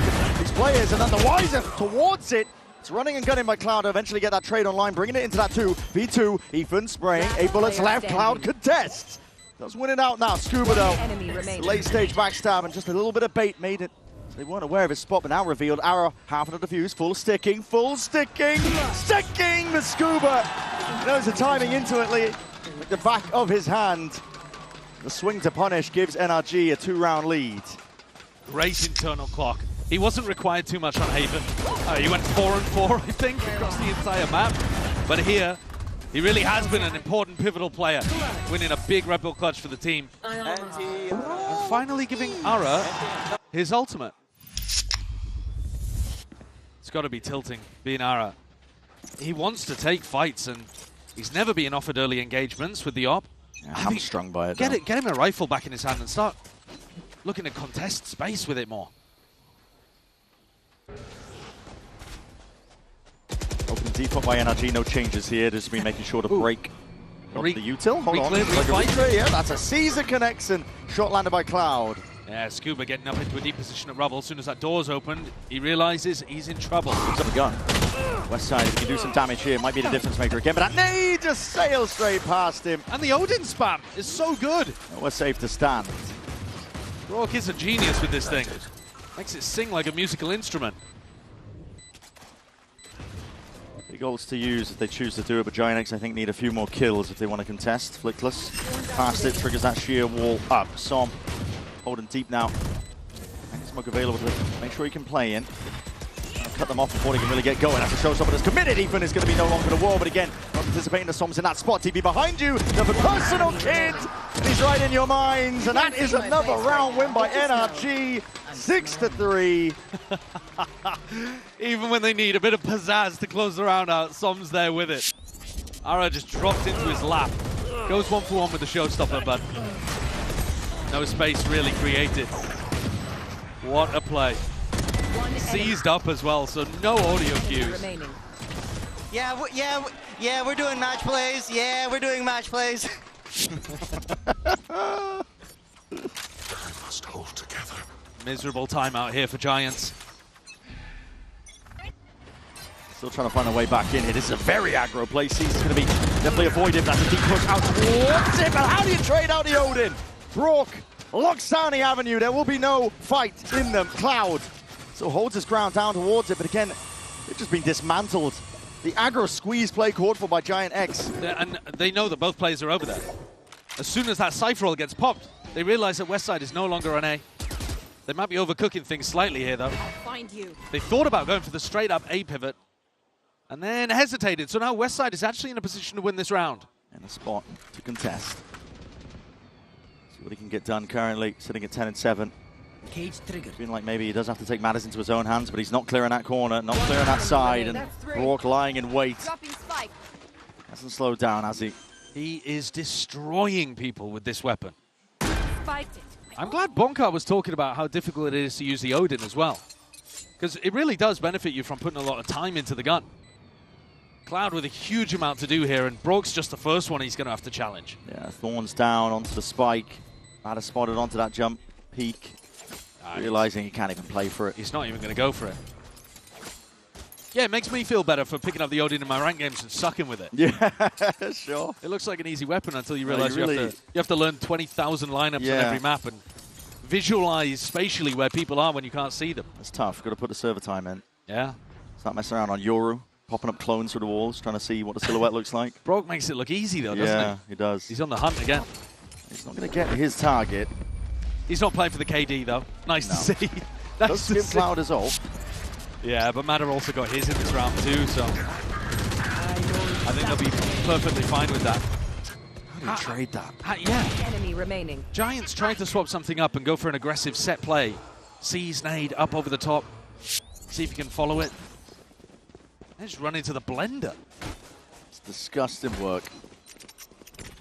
Oh, this is a nice. This goes 4-round lead. It's being built up steadily. Yes. Inevitably at this point here for NRG. They are in complete control. This goes here. Still able to put together a bit of a buy. Prowler gone.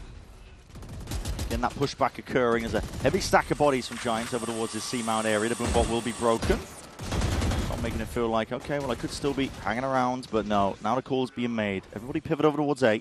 Every time Giants have too much resistance on Mound, NRG are feeling it out perfectly. Never overcommitting. So, does have to respect that.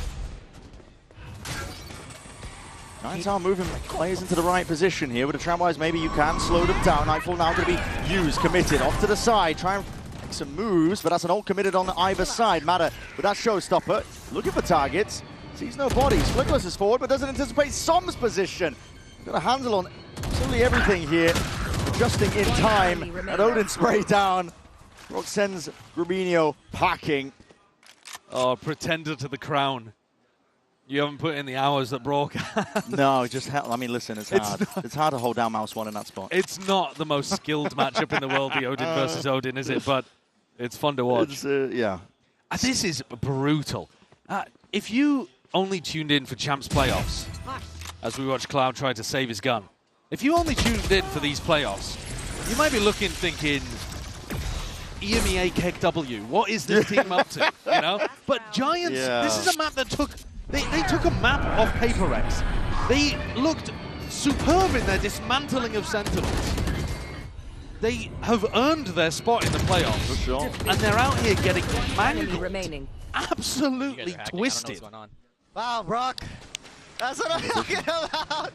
It's competition's getting heightened, and it's way too easy out there for NRG. It is, yeah. I mean, we're seeing this as well evident. I was wondering when this Giant X train was going to stop really rolling, I guess, because at this point, I was on board with them. I was like, okay, well, as much as they've got new players unfamiliar with the really biggest stage in the game, they're putting up the results. They made it through groups. They had really close results against some of the top teams that we've got in this tournament. But here, it seems like the pressure of that stage is finally becoming realized, and it's a little bit too much for them. It does feel like there's some mental component going on here, but I think it's also... Giants, what I've loved about them is they feel like they're in their own bubble where they're just playing their own game. It doesn't matter who they're playing against.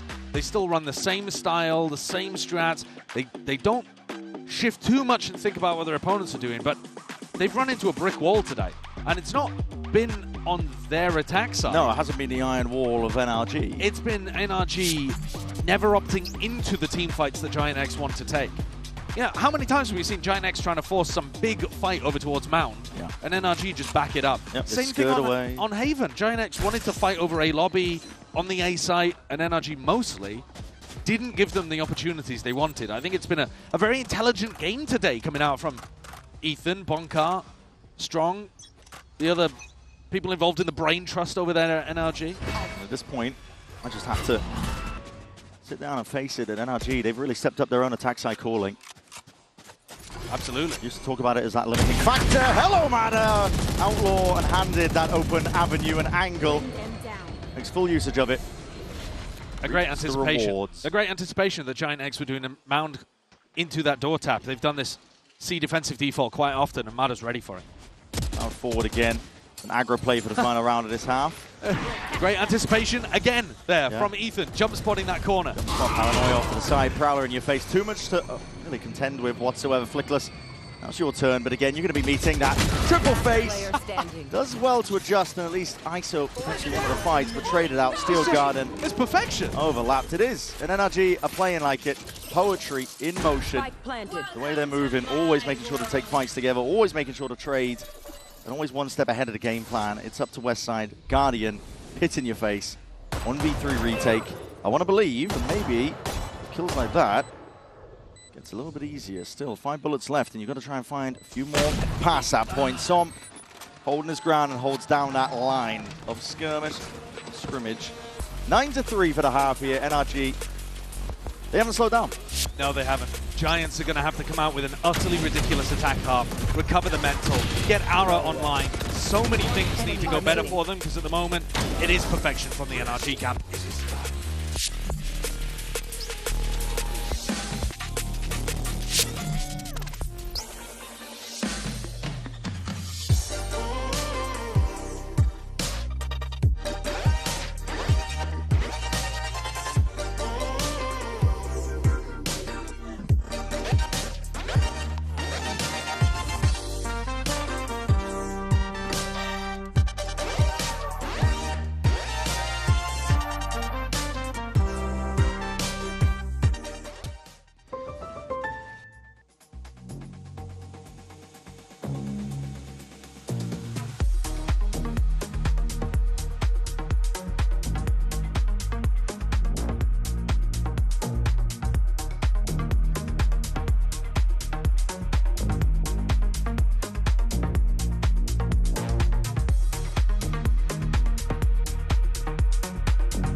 get back to it then. Here at the half, 9-3 for NRG, and 2 of the rounds that Giants to get off the back of the pistol and the follow-up.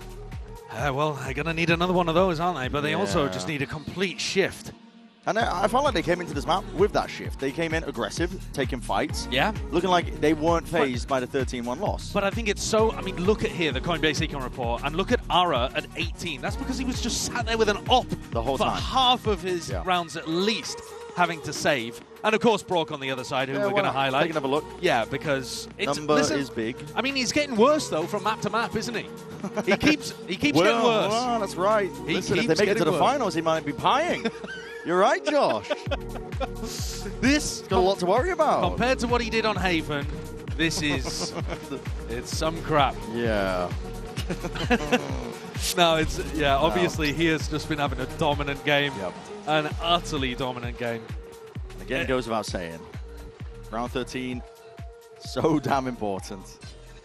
I feel silly saying it, really, at this point, but there's always ways in. Listen, game's never finished. No, and I think that Giants, if they can get some of their big execs working and NRG, I don't know, take their foot off the gas. The pray for a draw. Oh my, okay. Not going to be getting away with the same funny business on Haven. With that 4-piece Sheriff in hand. He's swiftly overwhelmed. Now Scuba's the one to try and hold this one back, but what about Util? Forced to drift away. Ethan has a timing to be taken. Making straight through that smoke as well. Now the shot's going to be rattled. And tap in there with a ghost, but Haunt reveals, and he's just trying to dodge and juke, making sure he doesn't get spammed down in the process. Players arriving now towards it. That TP, or at least the plant, is at least planted down, but that near side just floods all the way through. Giant X trying to hold on to this one. It's a defending the smoke from Som, layered down to try and get him into the action. And so much damage done to these Giants players. Chewed down to barely anything at all. Single bullet and a swift breeze is enough to do them in at this point. Som himself low. And that 2v2 could come down to these heroics. Scribinio finds it, and one shot surely will do him in. Scuba, 3 bullets left. Drifting around, trying to hunt down those sight lines, spotting where the players are. Again, either side is weak, and it comes down to the individuals. Time ticking, though, on that spike. And Scuba has to get a move on, and Giants X in control of it. So, not done yet. The first of many necessary rounds on the board there for Giant X. And they came in with a good game plan. Overwhelmed Brock instantly, who was choosing a very aggressive way of defending there. And then good damage with a nade that pushed Scuba out of the sight. I think Giants have got good ideas.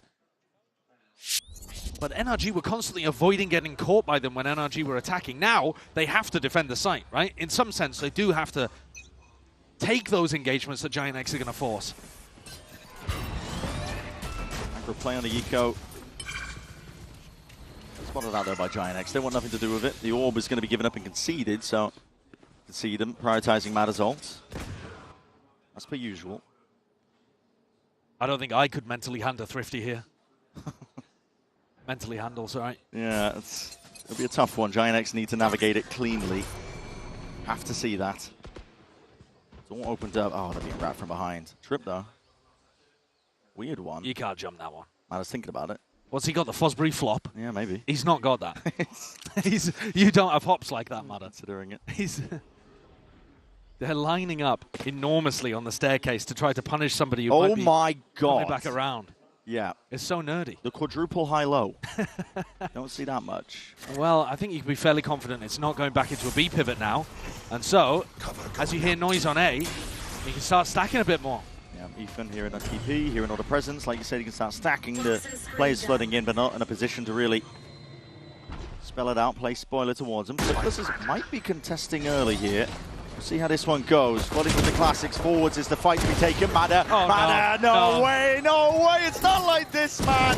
Useless in the face of him. You can't be getting away with it, NRG. Giant X, just when they think they have a brief rest. A respite from it.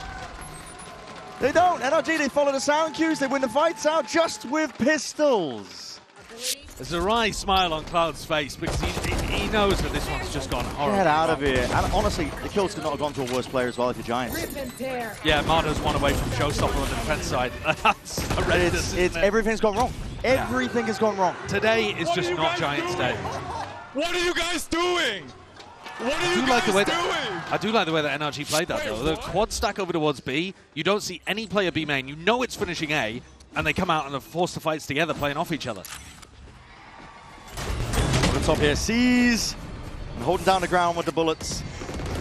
You have to respect that one, though, with the TP back over towards Tree. Arrow looking like he wants to start the lower bracket already. Yeah, just sent it, didn't they? 2 and 11. He's had a nightmare of a game here. Really tough. A lot of it because he couldn't find any fights with his op. Had to play retake, so quite a lot of it on the defense side. Not exactly his fault, but man, getting him online is a huge win condition. And at the moment, the duelist diff is enormous. There's the all turn. Wants, spots it, reveals them all up and beamed from every single angle. 11-4, NRG have dinner reservations. Somewhere in the city, might take a while to get there. How many people, after watching Americas recently, had NRG MIBR be in an upper semi-final? Now that is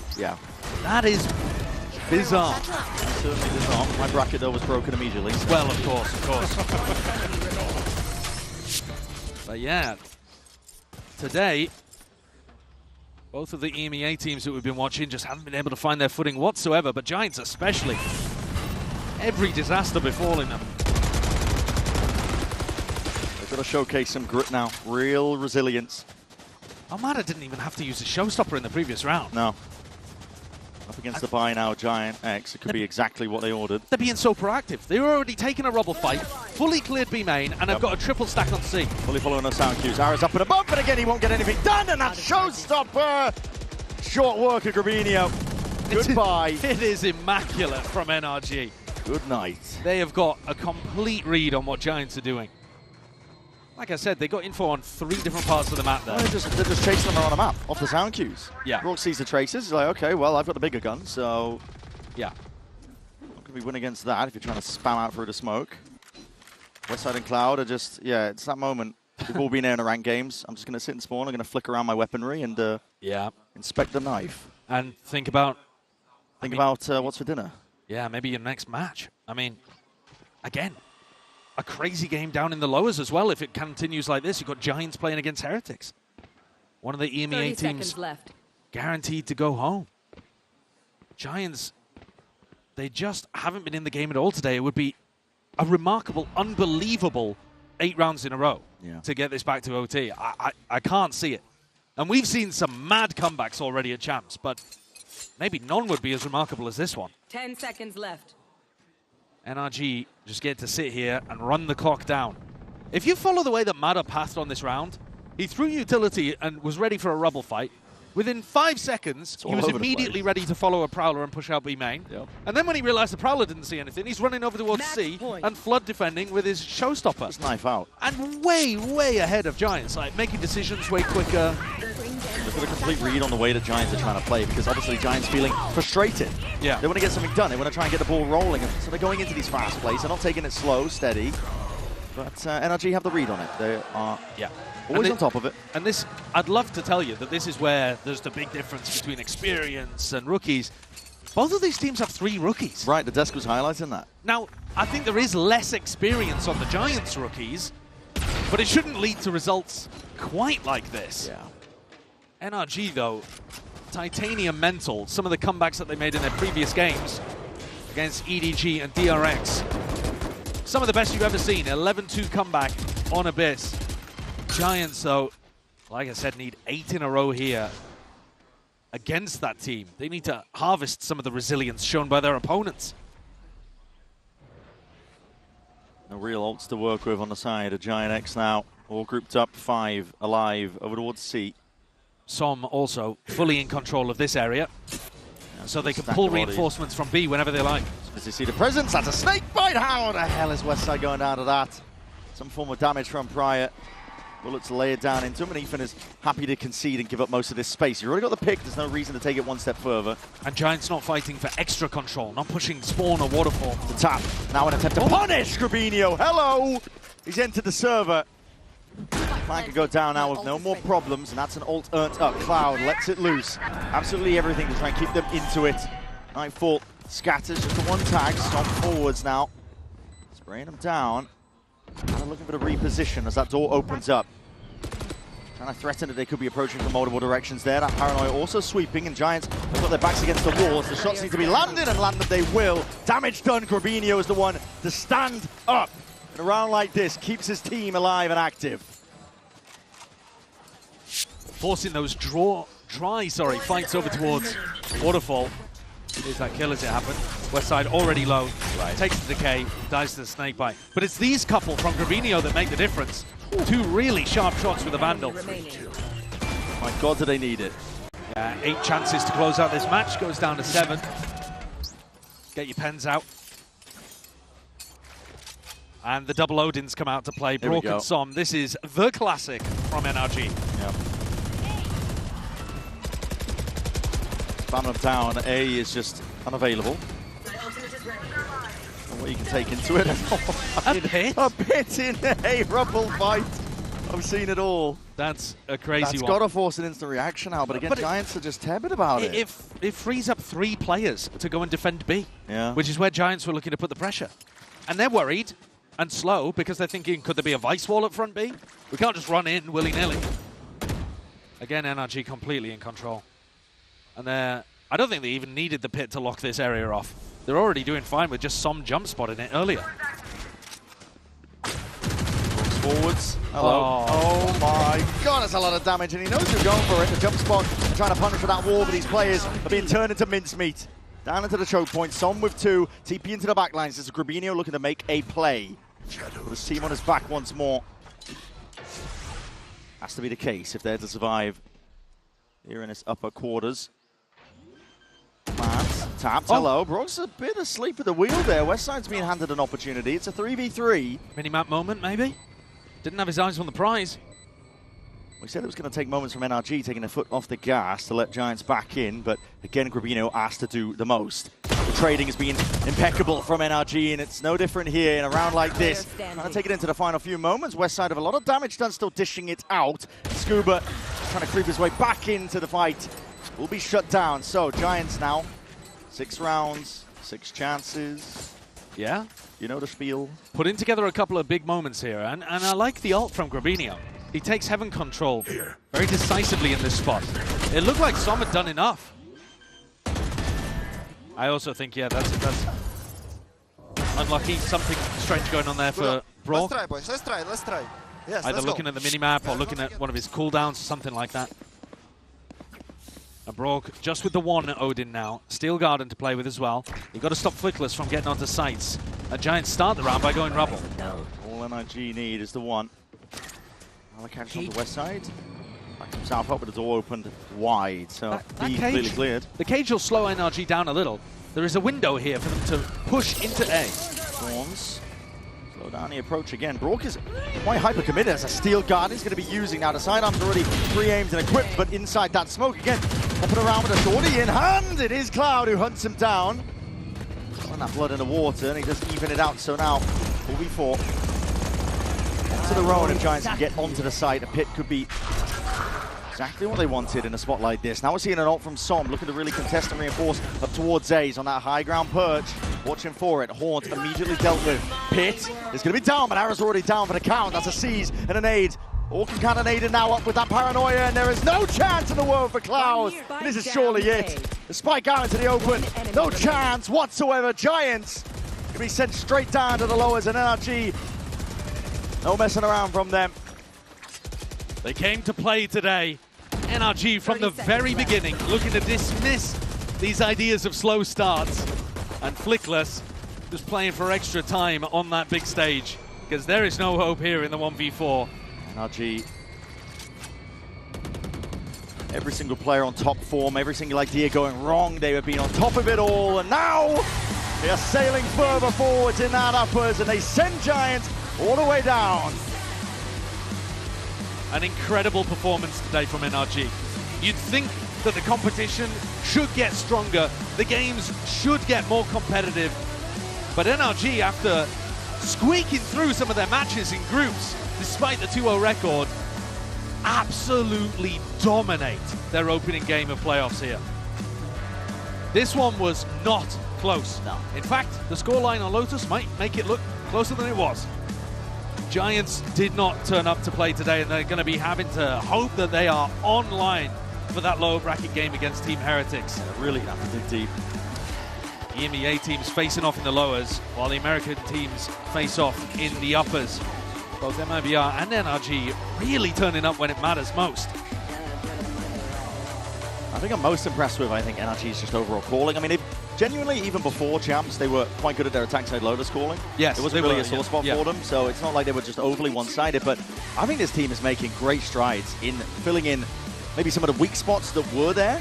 At this point, they're looking like a strong contender. For now, though, we're going to send it down to the floor. Lou standing by for that Verizon post-match interview. Take it away. Et les NRG font tomber Giantex. It's a sad day for EMEA, but a very happy day for NA.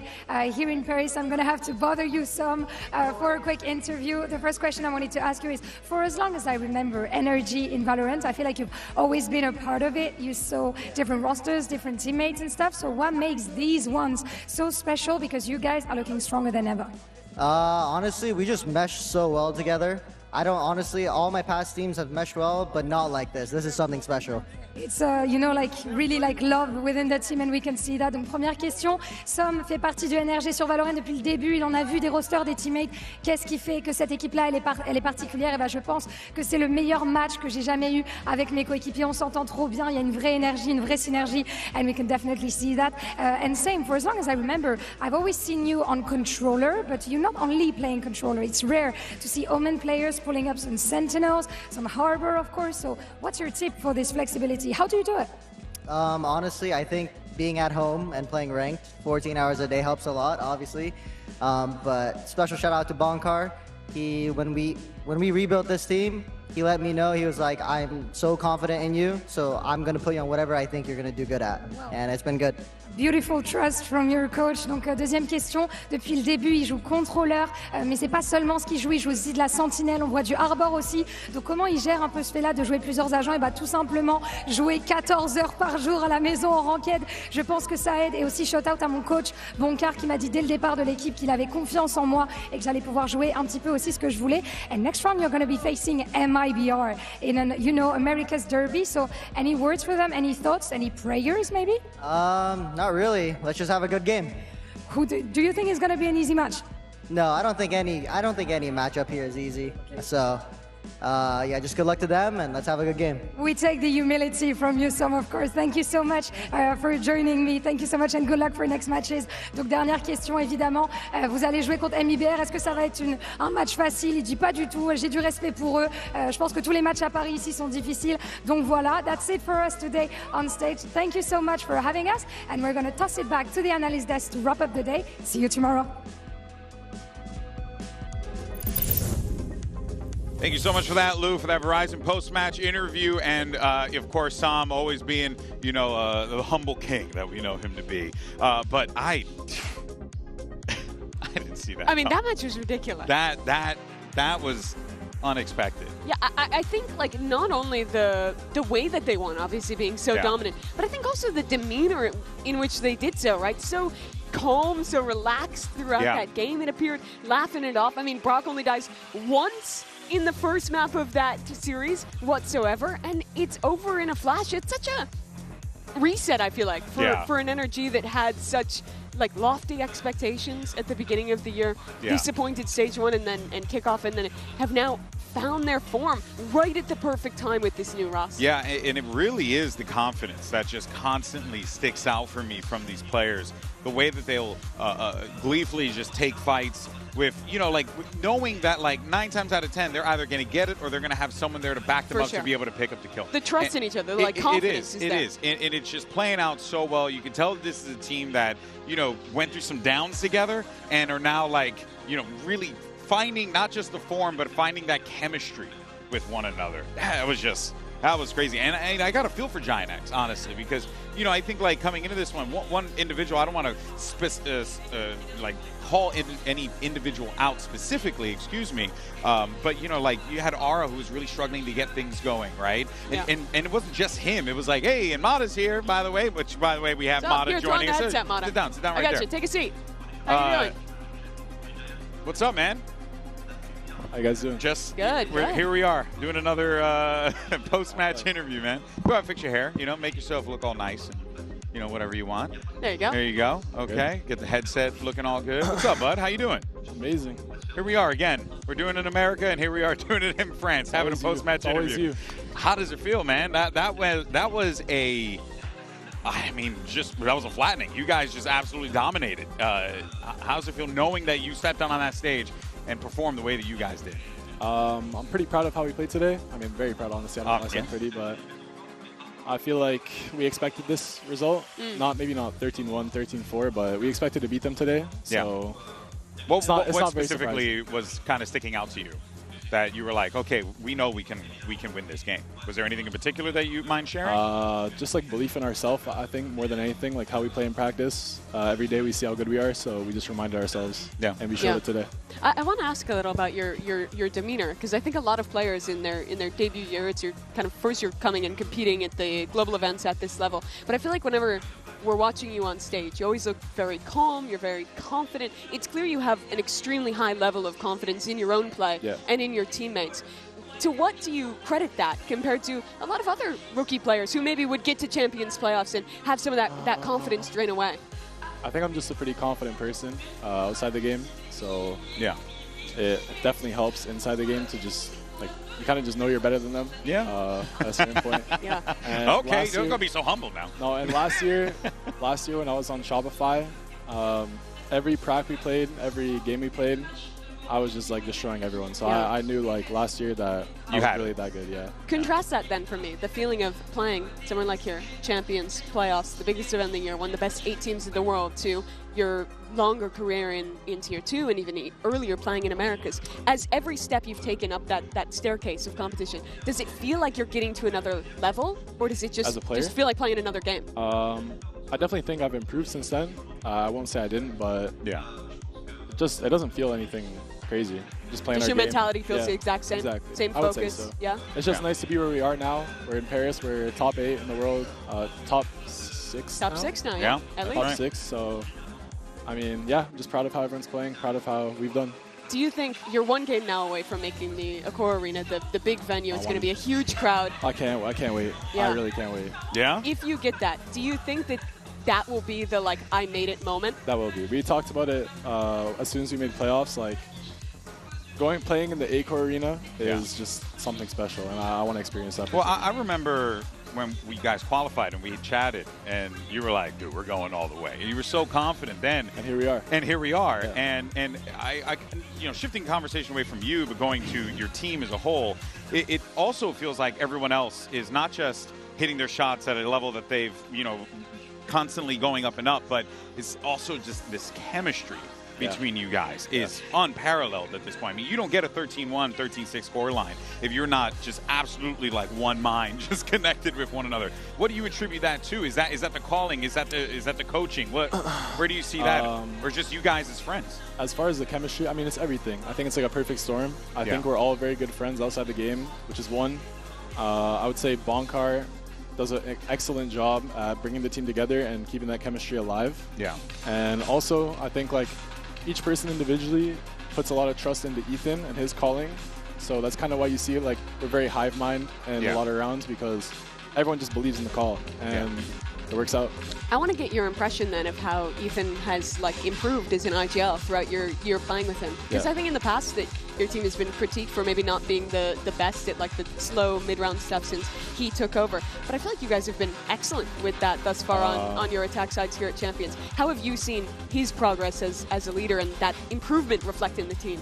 I think throughout, I'd say the start of the roster, obviously we honeymooned at the very start when we made the team with Scuba. When you won the Soup League, No, not even that. Maybe I'm talking before? about EWC, like the gotcha. qualifiers. Okay. So this specific iteration of the roster. this roster, I'd say we honeymooned pretty fast. And as soon as we got to our first international, which was EWC, I think we kind of dipped in performance a little bit. We played against Gen G, and they kind of like gave us a reality check. Yeah. And since then, it's just been 5 or 6 weeks. At this point, probably close to 10 weeks of just like practice, and good conversations after each day of practice. everyone's very open with each other. Everyone's very emotionally intelligent. Yeah. So yeah, it makes it very easy. Do you feel like you're still in the honeymoon phase, or is this the No, next step? this is the next step. Yeah. What we're doing right now is the next step for sure, because we dipped in performance and now we're back. And now this is the redemption. Exactly. This is the full level. This is like where we should be. Yeah. Hey, man. Well, look, brother, proof is in the results. Proud of you. You know, I feel like I've said that to you like 30 times now. But you continue to just impress, brother. It's amazing. MIBR. And now you got some America's compatriots over there. MIBR. You're going to take Verno. Yeah, that's all roads lead to Verno. It's always Verno. Yeah. I mean, you know, I am assuming, like, you know, as far as like previous him being on the team, now that stuff's kind of like whatever, but that's dust in the wind. Yeah, but like for both teams, you guys are both hitting strides right now. Have you been following MIBR's progress? What do you think of them? What do you make of them in their win against TH? I mean, they look good. They look like things are clicking for them finally. Yeah. And I mean, it should be a really good match. I think Osboss is in final boss form, so it's going to be very fun to play against. Demon King Osboss has returned, man. I can't call him King Osboss. You know, I can't do that. Does it feel different to get that head-to-head against him now, like at Champions? Because it's just another player, it's just another game? It's just another game, yeah. Honestly. People ask me how I felt playing against Kong, like MVP of last year, and it didn't matter. Yeah, but I mean, if you're pro, you can't really have reverence. You just kind of got to let that go and have your self-confidence. Exactly, and I think sometimes when people think too much about who they're playing against, they kind of lets the game go a little bit. Sure. It's good you have that mentality, because I think that's part of what's made you such an impressive rookie, that I feel like a lot of people do get somewhere like here and they play against someone like Kong or like Osboss, and someone they look up to, they lose a couple of duels, they start respecting it, and then lose the game. Yeah. That hasn't been the case for you yet. No, it hasn't. Yeah, dude. I mean, again, we're blown away by the results here. NRG, an absolutely dominating performance against Giant X. That will see them moving forward in this competition. But, you know, guys, we got plenty more games coming at you, because tomorrow we have our first elimination matches of playoffs. Ooh, you got G2 DRX, Heretics, and Giant X now. Oh, boy.